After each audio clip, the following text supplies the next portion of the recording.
السلام عليكم ورحمة الله تعالى وبركاته. إن الحمد لله نحمده ونستعينه ونستغفره ونؤمن به ونتوكل عليه ونعوذ بالله من شرور أنفسنا ومن سيئات أعمالنا. من يهده الله فلا مضل له ومن يضلله فلا هادي له. وأشهد أن لا إله إلا الله وحده لا شريك له وأشهد أن محمدا عبده ورسوله صلى الله تعالى عليه وعلى آله وصحبه أجمعين. সুলতান মাহমুদ গজনবীর একটা দাস ছিল, গোলাম, কৃতদাস। এই কৃতদাসকে তিনি মন্ত্রীদের সঙ্গে বসাতেন, পরামর্শ নিতেন। মন্ত্রীদের অনেকের আপত্তির কারণ হয়ে গেল। একদিন বিষয়টা তিনি উপলব্ধি করলেন, মন্ত্রীদেরকে দাওয়াত দিলেন এবং ওই আয়াজকেও দাওয়াত দিলেন। অত্যন্ত মূল্যবান পেয়ালা, হীরকের পেয়ালায় নাস্তা দিয়ে বললেন, নাস্তা খাওয়ার পরে পেয়ালাটা ভেঙে ফেলে দাও। সবাই নাস্তা খেলো, পেয়ালাটা নিয়ে নাড়াচাড়া করে, কি দামি পেয়ালা। আর ওই আয়াজ যখন নাস্তা খাওয়া শেষ করলো, সঙ্গে সঙ্গে আছাড় যে গুড়ি গুড়ি করে ফেললো। এবারে সুলতান মাহমুদ গজনবী মন্ত্রীদেরকে জিজ্ঞেস করলেন, আপনাদের প্রতি নির্দেশ ছিল এটাকে ভেঙে ফেলার, ভাঙেন নাই কেন? বলে, স্যার, এটা অনেক দামি পেয়ালা, মূল্যবান পেয়ালা, এটা ভাঙলে কেমন হয়? আয়াজকে বলেন, ওই বেটা গোলামের বাচ্চা গোলাম, এই পেয়ালার দাম জানিস? এই যে দেখো মন্ত্রীরা দাম জানে বলে কেউ ভাঙে নাই, তুই কেন ভাঙলি?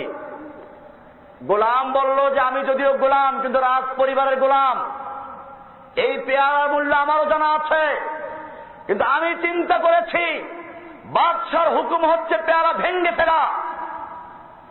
এখন পেয়ালা অনেক দামি, যদি আমি দামি পেয়ালা রক্ষা করতে গিয়ে পেয়ালাকে না ভাঙ্গি, আমার বাদশার আমার মনিবের হুকুম ভেঙে যায়। আর যদি আমি পেয়ালা ভাঙ্গি, তাহলে বাদশার হুকুম ঠিক থাকে, পেয়ালা ভেঙে যায়। আমি আয়াজের কাছে আমার মনিবের হুকুম, আমার বাদশার হুকুম এরকম লক্ষ লক্ষ পেয়ালার থেকেও তুচ্ছ দামি। এই জন্য আমি পেয়ালাকে ভেঙে দিয়েছি, আমি বাদশার হুকুমকে ঠিক রেখেছি। বোঝা গেল ইবলিস যে যুক্তি পেশ করেছিল এখানেই ভুল করেছে। হুকুমটা করেছেন কে? আল্লাহ তাআলা হুকুম করেছেন। আদমকে সেজদা করতে বলেছেন না পিঁপড়াকে সেজদা করতে বলেছেন, তার দেখার বিষয় নয়। সেজদা করতে বলেছেন কে? ঠিক তেমনি ভাবে সুদ হারাম করেছেন কে? চোরের হাত কাটা বিধান দিয়েছেন কে? জেনা ব্যভিচার হারাম করেছেন কে? সম্পত্তি বন্টনের আইন দিয়েছেন কে? নারীদের পর্দার বিধান দিয়েছেন কে? অমুসলমান জাতি যদি কোন মুসলমান আল্লাহর কোন বিধানকে চ্যালেঞ্জ করে, এই যুগে চলে না বলে, অথবা এটাকে যদি উপহাস করে, সে মুসলমান না কাফের? তার মধ্যে আর শয়তানের মধ্যে পার্থক্য আছে? তাহলে কোরআনের তাফসীর তো আমরা শুনি, सुनते सुनते नगमहाए महफिले बिदात को कान बहरे हो गए दिल बदमजा होने को है। মাহফিল শুনতে শুনতে কান বধির হয়ে গেছে, অন্তর একা বিরক্ত হয়ে গেছে, কিন্তু মুসলমান এখন পর্যন্ত জানে না ইসলাম অর্থ কি। আর ইসলাম মানে কি? ইসলাম মানে হচ্ছে এই কোরআনকে ব্যক্তি জীবনে, পারিবারিক জীবনে, সামাজিক জীবনে, রাষ্ট্রীয় জীবনে, সব ক্ষেত্রে এক কোরআনের বিধান দিয়ে যে চলে, তার নাম কি? তার নাম মুসলিম। তার নাম কি? আর যারা ভাগ করে, মসজিদে চলবে আল্লাহর কালাম, তাবিজ লাগবে আল্লাহর কালাম দিয়ে, মিলাদ পড়বে আল্লাহর কালাম দিয়ে, কিন্তু ব্যাংকে গেলে আল্লাহর কালাম চলবে না, আদালতে আল্লাহর কালাম চলবে না, ব্যবসা বাণিজ্যে আল্লাহর হুকুম চলবে না।